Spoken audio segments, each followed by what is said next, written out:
Hi friends, മൈലക്കിൽ agro ഫാമിൻ്റെ പുതിയ വീഡിയോയിലേക്ക് എല്ലാവർക്കും സ്വാഗതം. ഞാൻ ജോർജ്. ഞാൻ തോമസ്. ഞങ്ങളിപ്പോൾ നിൽക്കുന്നത് ഇല്ലിക്കൽ എന്ന് പറയുന്ന സ്ഥലത്താണ്. പാലായ്ക്ക് അടുത്തുള്ളൊരു സ്ഥലമാണ്. നമ്മൾ ഇവിടെയും ഒരു റീസെൻ്റായിട്ട് ഒരു ലാൻഡ്സ്കേപ്പ് പ്രൊജക്റ്റ് കംപ്ലീറ്റ് ചെയ്തു. അപ്പം അതിൻ്റെ വിശേഷങ്ങളൊക്കെ കാണിക്കാൻ വേണ്ടി വന്നതാണ്. അപ്പം നമുക്ക് വീഡിയോ ഒന്ന് കണ്ടു നോക്കാം. നമ്മുടെ വീഡിയോയിലൊക്കെ കണ്ടിട്ടുള്ള പോലെ തന്നെ നമ്മുടെ എല്ലാ സൈറ്റുകളും നമ്മൾ പ്ലാൻ ചെയ്തേക്കുന്ന ഗ്രാസിനൊരു ഏരിയ ആയിട്ടും അതുപോലെ പേവിങ്സും ഗ്രാവൽസിനൊക്കെ ഒരു ഏരിയ ആയിട്ടാണ് സെപ്പറേറ്റ് ഒരു പ്ലാനിലാണ് നമ്മൾ ചെയ്തേക്കുന്നത്. അതുപോലെ ഈ സൈഡിൽ നോക്കുവാണെങ്കിലും ഈ വീടിൻ്റെ ഒരു കൃഷി സ്ഥലമാണ്. ഇവിടെ കാണാം റംബുട്ടാനുണ്ട്, 2-3 മംഗോസ്റ്റിൻ, പിന്നെ 3-4 തെങ്ങുണ്ട്. ഈ ഉള്ള ലാൻഡിൽ നമ്മൾ മണ്ണായിട്ട് കിടന്ന സ്ഥലം നമ്മൾ ജസ്റ്റ് ഒരു ഗ്രാസ് കൊടുത്തൊരു കവറിങ് കൊടുത്തു. ഇവിടെ കൊടുത്തിരിക്കുന്നത് പേൽ ഗ്രാസാണ് നമ്മൾ കൊടുത്തിരിക്കുന്നത്. പിന്നെ 1-2 പ്ലാന്റ്സ് നമ്മളിവിടെ ആഡ് ചെയ്തിട്ടുണ്ട്. അതുപോലെ ഇവിടെ നമ്മളൊരു വൈറ്റ് ചെമ്പകം പ്ലാന്റ് ചെയ്തിട്ടുണ്ട്. പിന്നെ ഈ പറമ്പിൻ്റെ ഒരു ബോർഡറായിട്ട് ഒരു ഫുൾ സ്ട്രെച്ചിൽ കലാത്തിലൂട്ടിയാണ് പ്ലാന്റ് ചെയ്തേക്കുന്നത്. ഇത് നമ്മൾ പ്ലാന്റ് ചെയ്തിട്ടൊരു 3 മാസമായി. ഏകദേശം പ്ലാന്റ് ചെയ്ത സമയത്ത് ഒരു 1-1.5 അടി ഹൈറ്റ് ഉണ്ടായിരുന്നത്. 3 മാസം കൊണ്ട് നല്ല രീതിയിൽ ഒരു 5-6 അടി ഹൈറ്റിലാണ് ഫുൾ സെറ്റ് ആയിരിക്കുന്നത്. ബാക്ക് സൈഡിൽ ഇതിൻ്റെ ഒരു വഴിച്ചാലാണ്, അത് കവർ ചെയ്യാനാണ് നമ്മളിതിങ്ങനെ കൊടുത്തേക്കുന്നത്.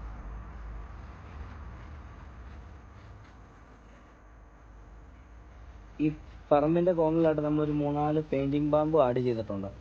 ഇത് കുറച്ച് കഴിയുമ്പോൾ അത്യാവശ്യം ഹൈറ്റ് ആയിട്ട് നമുക്ക് നല്ല ഷേപ്പിൽ കട്ട് ചെയ്ത് നിർത്താനും പറ്റും.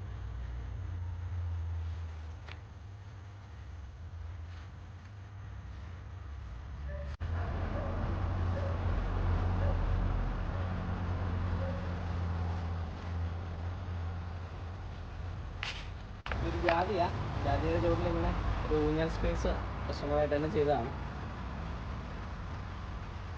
പിന്നെ അവിടെ നമ്മൾ ഗാർഡൻ ലൈറ്റ് കൊടുത്തിട്ടുണ്ട്.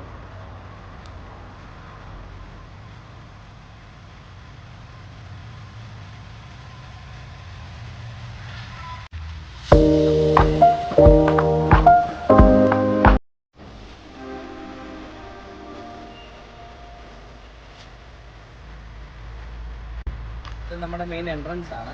അപ്പോൾ ഇവിടെ നമ്മൾ നോർമലായിട്ട് തന്നെ ബാംഗ്ലൂർ സ്റ്റോൺ ഹാഫ് കട്ടാണ് ചെയ്തേക്കുന്നത്, 2x2 സൈസ്. ഒരു പേവിങ് ശരിക്കും പറഞ്ഞാൽ നേരെ ഒരു കാർ പോർച്ചിലേക്ക് ഒരു ഫുൾ പേവിങ് പോയിട്ട് പിന്നെ നേരെ വീണ്ടും ഒരു സൈഡിലേക്ക് വണ്ടി തിരിക്കാവുന്ന പോലെ ഒരു ജംഗ്ഷൻ വരുന്ന സ്ഥലമാണ്. അതാണ് നമ്മൾ ഫുള്ളായിട്ടൊരു പേവിങ് കൊടുത്തേക്കുന്നത്. പിന്നെ ഇടയ്ക്ക് ചെറിയൊരു ഡിസൈനിൻ്റെ ഭാഗമായിട്ടാണ് നമ്മളൊരു ബോക്സ് ആയിട്ട് വെച്ചിട്ട് അതിൻ്റെ ഉള്ളിൽ പെബിൾസ് ആഡ് ചെയ്തേക്കുന്നത്.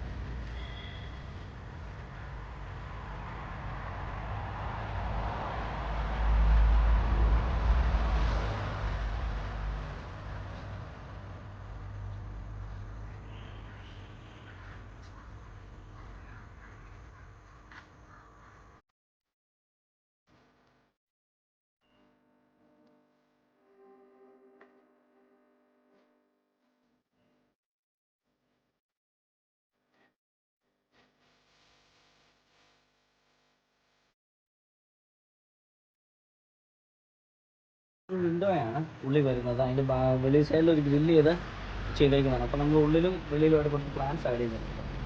ഇത് ഹെലിക്കോണിയയുടെ പെട്ര എന്ന് പറഞ്ഞൊരു വെറൈറ്റിയാണ്. അതിൻ്റെ ഉള്ളിൽ വേറെ 1-2 ഐറ്റംസ് ഉണ്ട്. സ്നേക്ക് പ്ലാന്റ് ഉണ്ട്, അതുപോലെ തന്നെ മോൺസ്റ്റർ ഉണ്ട്.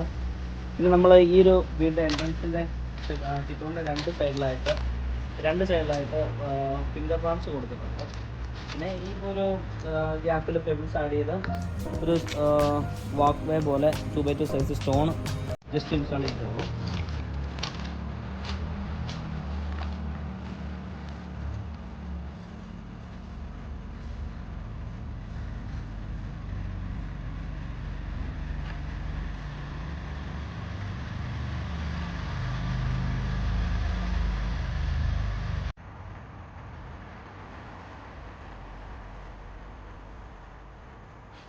വീടിൻ്റെ ഒരു സൈഡ് ഭാഗമാണ്. ഇവിടെയും ഇതുപോലെ തന്നെ പ്ലാന്റ് ബോക്സ് ആഡ് ചെയ്തിട്ടുണ്ട്. അതിനൊപ്പം തന്നെ പെബിൾസും ഉണ്ട്.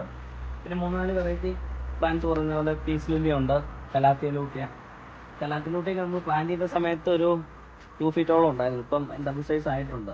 അത്യാവശ്യം നല്ല രീതിയിൽ ലീഫൊക്കെ വന്ന് ഒരു ലഷായിട്ട് നിൽക്കട്ടെ.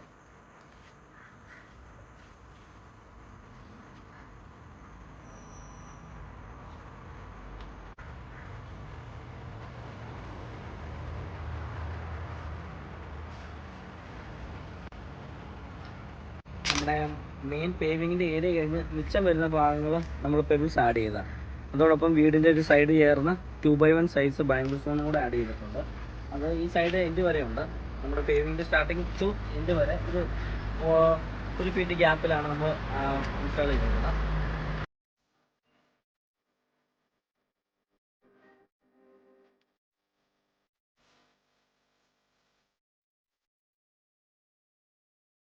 ഇതും ഒരു ഓപ്പൺ സ്പേസ് ആണ്. കുറച്ച് നമ്മൾ വിൻഡോ പ്ലാൻസ് ആയിട്ട് ആഡ് ചെയ്തിട്ടുണ്ട്. ഇത് ഒരു ഗ്ലാസ് വിൻഡോ, വെളിയിലൊരു ഫാബ്രിക്കേഷൻ വർക്ക് ചെയ്ത് അതായത് കുറച്ച് പ്ലാൻസുകളാണ് ആഡ് ചെയ്തത്.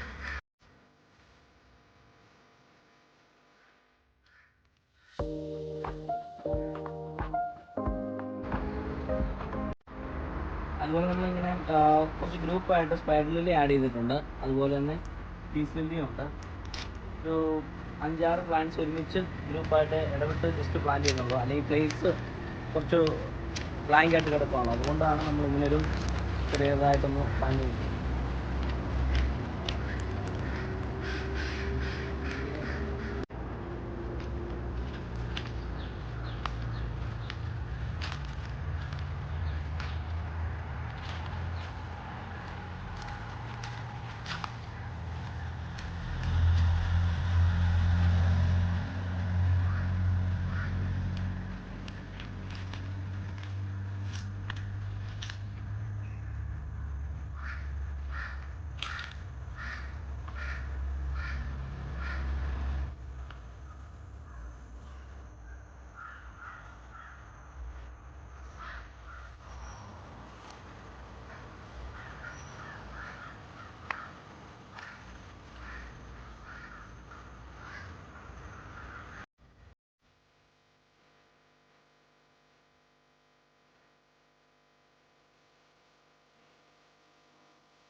സാറേ, എങ്ങനെ ഉണ്ടായിരുന്നു ഞങ്ങളുടെ വർക്കിനെ പറ്റിയുള്ള ഒരു അഭിപ്രായം, ഫീഡ്ബാക്ക്, കാര്യങ്ങൾ? എനിക്ക് വളരെയധികം നല്ലപോലെ ഇഷ്ടപ്പെട്ടു. അതായത് നമ്മൾ ഇതിനെക്കുറിച്ച് നമുക്ക് ഇതിനു മുമ്പ് ഒരു ഗ്രാഫിൻ്റെ അപ്പോൾ ജോർജ് പറഞ്ഞ ഡിസൈനിൽ ജോർജ് പറഞ്ഞ രീതിയിൽ പ്ലാന്റ്സ്, ചെടികളെ, ഈവൻ പെബിൾസ് പോലും അതിൻ്റെ ലൊക്കേഷനൊക്കെ എല്ലാം ജോർജ് തന്നെ തീരുമാനിച്ചു. അപ്പോൾ എന്താ പറയുക, ആശ ഇങ്ങനെ പറഞ്ഞിരുന്നു, ആശയുടെ കൂടെ വർക്ക് ചെയ്യുന്ന ഒരാളുടെ സുഹൃത്ത് മൈലത്ത് നഴ്സറി ഉണ്ട്. അപ്പോൾ ജോർജ് കാര്യങ്ങൾ ചെയ്തു. അതിന് ഞങ്ങൾ രണ്ടുപേരുടെ അസാന്നിധ്യത്തിൽ യാതൊരു കുഴപ്പമില്ലാതെ ചെയ്തു എന്നുള്ളത് പിന്നീട് ആൾക്കാർ വന്ന് കണ്ടവരുടെ ഫീഡ്ബാക്കിൽ നിന്നാണ് ഞങ്ങൾക്ക് മനസ്സിലായത്. ഓക്കെ ഒരുപാട് സന്തോഷം സാറേ. ജെന്യുവൻ ആയിട്ടുള്ള ഒരു ഫീഡ്ബാക്ക് ആണെന്ന് ഞാൻ വിശ്വസിക്കുന്നു. എനിവേസ്, ഞങ്ങൾക്കും അതുപോലെ തന്നെ ഞങ്ങൾക്ക് കിട്ടിയതിൽ വൺ ഓഫ് ദ ബെസ്റ്റ് ക്ലയൻസിൽ ഒരാളായിരുന്നു ജോസാറും ആശ മാഡം ഇന്ന് ലീവില്ല. മാഡം വീക്കെൻഡ്സിൽ വരാറുള്ളൂ.